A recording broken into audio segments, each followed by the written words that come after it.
Presented by SS Music. अरे रे मुकेशबा अरे कहाँ बारे रे? अरे 10 बज गइल अभी तक ले साला कहाँ बा?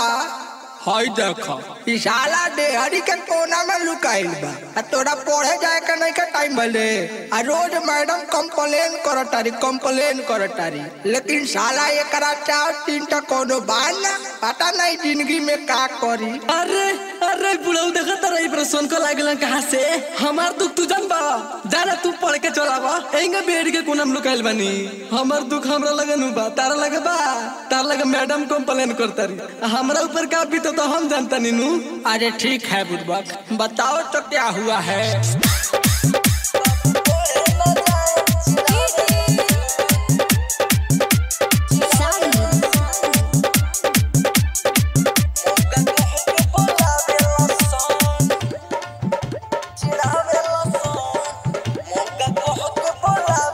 काहे भगावा तारा पढ़े न जाए घरे में खाए में या घरे में नहाए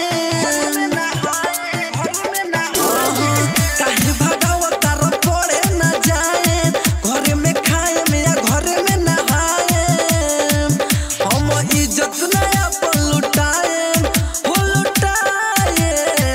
अरे रे बुढ़बक इसमें इज्जत का बात कहाँ से आया है रे? अरे ये बुढ़ऊ तनी चलो ना फ्लैशबैक में बताओ तनी। बच्चे लोग सब लोग क्लास में आ गया है।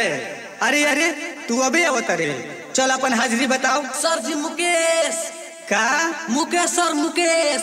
अच्छा भूकेश ना सर जी मुकेश मौगा वाला मो। अच्छा ये बात है।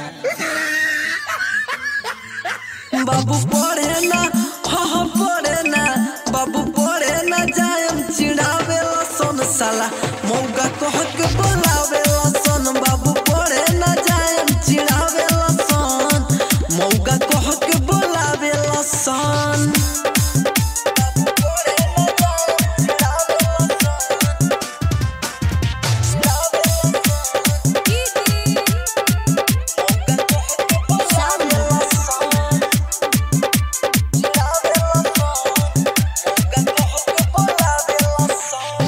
हजरी बोले में भइल रहे गलती तब से बने बछता तो हो सरज के सुना तो न रहे ओही से रानी चिल्ला तो हो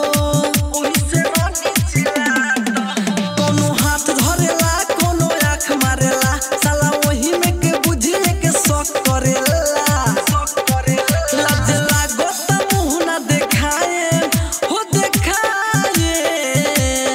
अरे रे बुढ़बक अरे लाज किस बात का है रे? अरे चल हम बात करते हैं मैडम से।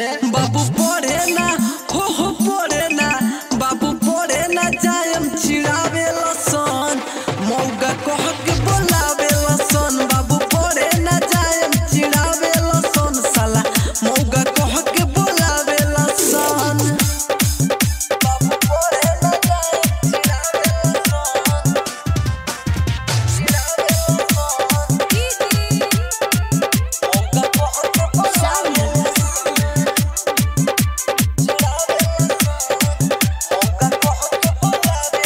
कौनो लड़की हमसे नहीं करेली सन प्यार हो उहो गलते समझेली सन बुझेली सन बेकार हो कहे पवन अभिषेक हमके छाका बाबू कही जाके सिकंदर से पाका बाबू कौन मुँह लेके बोलो ना जाए हाँ जाए। सुन लो हमार बेकार की इज्जत नहीं के जाके लुटावत रही जा तू ही पढ़ लियो जा।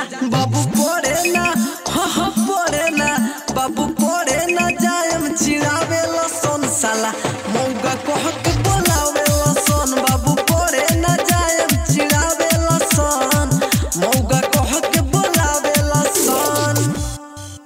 Recording Studio Red Angel Music Roxol।